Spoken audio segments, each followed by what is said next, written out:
व्यवसायात गरिबीमुळे किंवा कोणी धोका दिला म्हणून लहान मुली ओढल्या जातात आणि त्यानंतर त्यांचं जीवन तिथे होऊन जातं. त्या एरियाजमध्ये ते पूर्ण जीवन निघतं. त्यांना तिथे मुलं सुद्धा होतात आणि ती मुलं तिथेच ते पाळतात. कधी कधी ती सुद्धा त्या व्यवसायात जातात किंवा काही बाहेर निघू शकतात स्वतःच्या प्रयत्नांनी.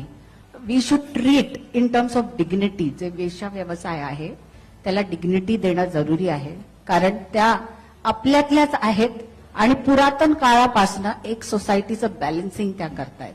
तर ती बेसिक डिग्निटी कशी असू शकते की त्यांना काहीही असो, त्यांचा प्रोफेशन काही असो, तो बेसिक ह्युमन राईट्स वाला त्यांना सन्मान मिळायला पाहिजे इन टर्म्स ऑफ तिकडे त्यांच्या एरियाजमध्ये हायजीन, व्हेरियस सप्लाईज जे असतात किंवा सोशल मान्यता त्या स्त्रियांना. मला वाटतं जर तो व्यवसाय आहे, जर होतोय, तर तिकडे एक काहीतरी